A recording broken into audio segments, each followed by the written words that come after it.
Gold just hit $5,400 per ounce. Not $3,000. Not $4,000. $5,400 per ounce. A number that every gold analyst, every central bank economist, every Federal Reserve model said was years away if it was coming at all. A number that represents the single largest single-day price move in the history of the gold market. A number that is not a market event. It is a verdict. In the hours following the confirmed joint U.S.-Israel strike on Iranian nuclear and military infrastructure, the global financial system did something it has not done since the darkest hours of 2008. It stopped functioning normally. Not crashed, not corrected, stopped. The safe haven rush that followed the strike was not the orderly repositioning of institutional portfolios. It was panic. Sophisticated, well-capitalized, globally distributed panic by the people who manage the largest pools of money on Earth and who understand, with a clarity that no television anchor can communicate in a 2-minute segment, exactly what a direct American military strike on Iran means for every financial assumption the current global order is built on. It means the Strait of Hormuz is now a war zone. It means 18 million barrels of oil per day are at risk of interruption, not theoretically, not as a tail risk scenario in a Goldman Sachs research note, but actually immediately, with Iranian anti-ship missiles already targeting tanker traffic and IRGC fast boats already deploying across the Gulf. It means the petrodollar system, the financial architecture that has kept the dollar at the center of global trade for 50 years, is facing its single greatest stress test since Nixon closed the gold window in 1971. And it means that gold, which has been quietly accumulating the credibility of a true monetary safe haven for the last 3 years of central bank purchasing and de-dollarization, just received the single largest validation of that credibility in modern financial history. $5,400 is not where this ends. It is where it starts. Let us be precise about what the strike actually hit, because the target selection tells you everything about the strategic calculation behind it and the financial consequences that flow from it. The joint U.S.-Israel operation struck 7 primary target sets simultaneously. Iran's Fordo nuclear enrichment facility, buried 80 meters underground and previously considered immune to conventional strike. The Natanz centrifuge halls, where 60% enriched uranium production had been accelerating toward weapons-grade threshold. The IRGC missile production complex at Isfahan, responsible for Fatah hypersonic missile manufacturing. The Naval Command Center at Bandar Abbas, coordinating strait closure operations. 3 IRGC air defense radar installations, whose destruction opened the strike corridor from the west. And most significantly for the financial markets, the oil export terminal infrastructure at Kharg Island, through which 90% of Iranian crude exports flow. The Kharg Island strikes are the financial nuke hidden inside the military operation. They were not necessary for the nuclear objective. They were a deliberate, calculated decision to demonstrate that Iranian oil export infrastructure is targetable.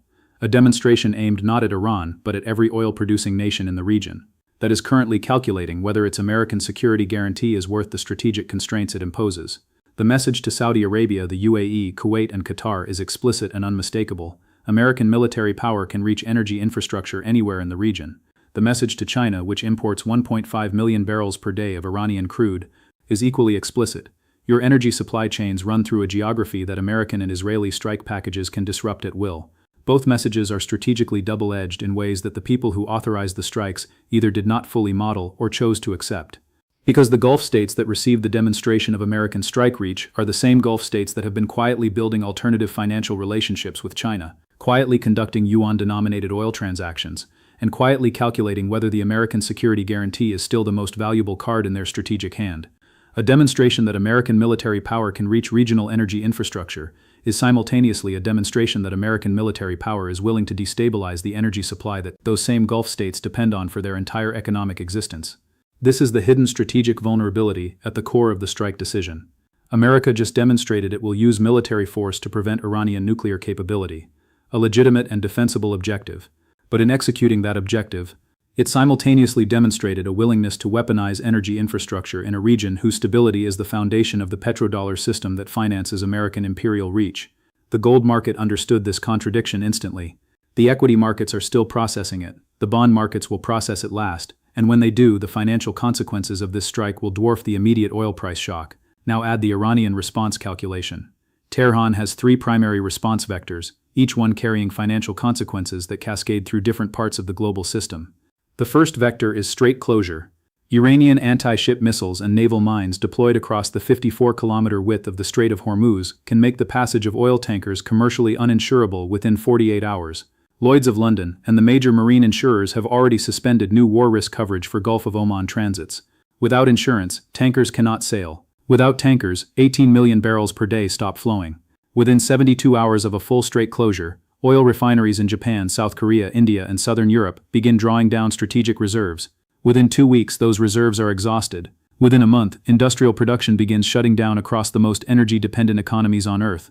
The second vector is proxy escalation.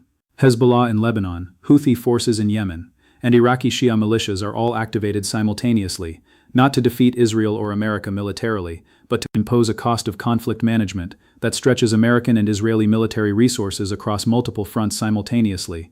Each front requires defensive resources. Each defensive engagement burns through munitions, stockpiles that the American defense industrial base cannot replace at the rate they are being consumed.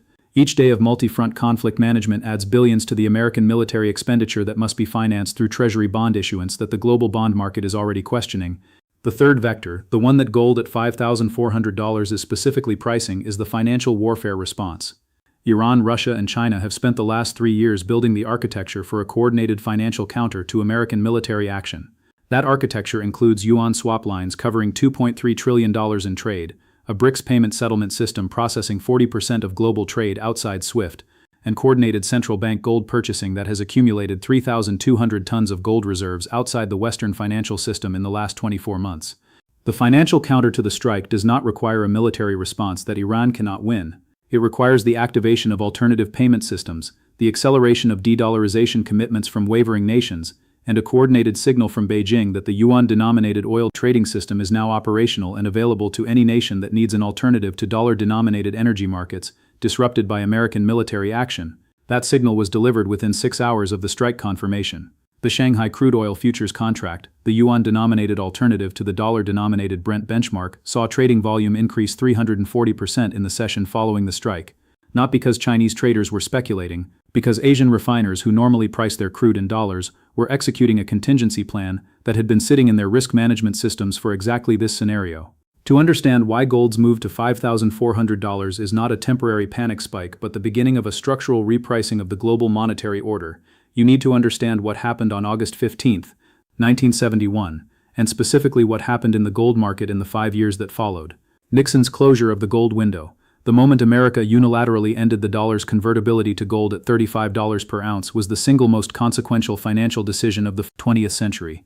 It was presented to the world as a temporary measure to address balance of payments pressures. It was in practice the permanent abandonment of the only constraint that had prevented unlimited American dollar creation since 1944. In the immediate aftermath of the Nixon shock, gold rose from $35 per ounce to $44 per ounce, a 26% move that financial analysts at the time described as an overreaction that would quickly reverse as markets digested the policy rationale. It did not reverse. By 1974, gold was at $195 per ounce. By 1978, it was at $244. By January 1980, it was at $850 per ounce, a 2,300% increase from the pre-Nixon shock price in less than a decade. The move was not driven by a single event. It was driven by the cumulative financial consequences of what the Nixon shock actually represented, the removal of the last constraint on dollar creation, the beginning of the inflationary cycle that the unconstrained creation of the world's reserve currency inevitably produces, and the gradual recognition by the most sophisticated market participants that the dollar's value was now a political decision rather than a financial one. The US-Israel strike on Iran is not the Nixon shock, but it is performing a structurally similar function in the current monetary context. It is the event that makes visible a vulnerability in the dollar system that was previously understood by specialists but not yet priced by the broader market. The vulnerability is this: the dollar's reserve status has rested, since the collapse of the gold standard, on the credibility of American military power to protect the global trade routes and energy flows that make dollar-denominated global trade functional. The petrodollar system, oil priced in dollars, dollar revenues recycled into Treasury bonds, American military protecting Gulf energy infrastructure, is the mechanism that replaced gold as the anchor of dollar value. The strike on Iran has just demonstrated that American military power is willing to destabilize the very energy infrastructure that the petrodollar system depends on for its credibility. It has demonstrated that the American military guarantee to Gulf states is conditional on those states accepting American strategic direction, a conditionality that makes the guarantee worth less to states that are simultaneously being courted by China with unconditional economic relationships. And it has demonstrated to the 40 nations that have been quietly building alternative financial infrastructure over the last decade that the moment to activate that infrastructure, the moment when the cost of remaining inside the dollar system exceeds the cost of exiting it, may have arrived. Gold at $5,400 is the market pricing the probability that this moment has in fact arrived. The historical parallel that best captures the current dynamic is not 1971 but 1956, the Suez Crisis. Britain and France launched a military operation to retake the Suez Canal from Egypt's Nasser. The operation was militarily successful. Egypt's forces were outmatched. The canal was within British grasp. And then America called in the financial debt. Eisenhower threatened to sell American holdings of sterling bonds unless Britain withdrew immediately. The pound, already under speculative pressure, faced a collapse that Britain's depleted post-war reserves could not survive. Within 48 hours, Britain stood down. The military victory became a strategic catastrophe. And the sterling system, the reserve currency architecture that had underpinned British imperial power for a century, never recovered. The pound's role as a global reserve currency ended not in battle, but in a Treasury spreadsheet. America is now in the position that Britain occupied in 1956, a military power whose imperial reach is financially constrained in ways that its military capability obscures. The strike on Iran demonstrates that American military power remains formidable. What it cannot demonstrate is that American financial power remains sufficient to absorb the costs that the military action generates. The $35 trillion national debt, the $1.1 trillion annual interest payment, the $8 trillion Treasury refinancing cliff arriving in the next 24 months, the 58% dollar share of global reserves and falling, the BRICS payment system already operational, the yuan swap network already covering $2.3 trillion in annual trade. These are the financial constraints within which American military action must now be evaluated, and gold at $5,400 is the market's real-time assessment of how those constraints interact with the military decision just executed. So what does the next 72 hours look like? And what does the next 72 months look like? In the immediate term, three financial markets are the critical ones to watch. The oil futures market is pricing a straight closure probability that was near zero before the strike and is now somewhere between 35 and 55%, depending on which desk you are talking to. Brent crude is targeting $140 per barrel as a floor in a partial closure scenario, and $180 as a ceiling in a full closure scenario.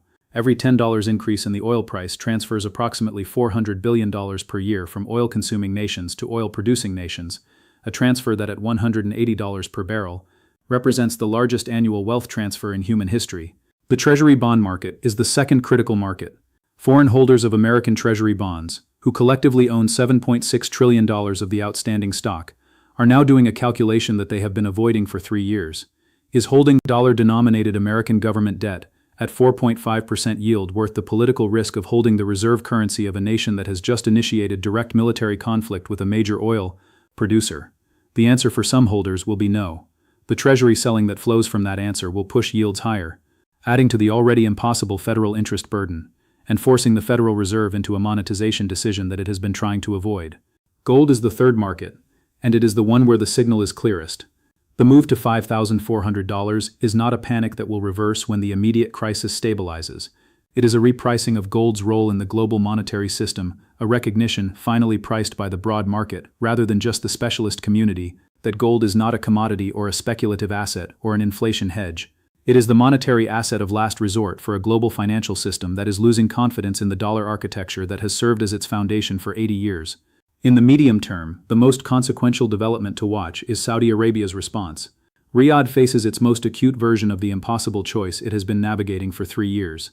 America has just demonstrated its willingness to use military force in the Gulf, a demonstration that simultaneously protects Saudi Arabia from Iranian nuclear threat and destabilizes the energy market stability that Saudi prosperity depends on. China has just demonstrated its readiness to activate yuan-denominated oil trading at scale, an alternative that offers Saudi Arabia economic relationships without the military entanglements that American partnership now visibly carries. The direction of the Saudi decision will determine whether the petrodollar system survives this crisis in recognizable form or begins its terminal transition to something that has not yet been fully designed.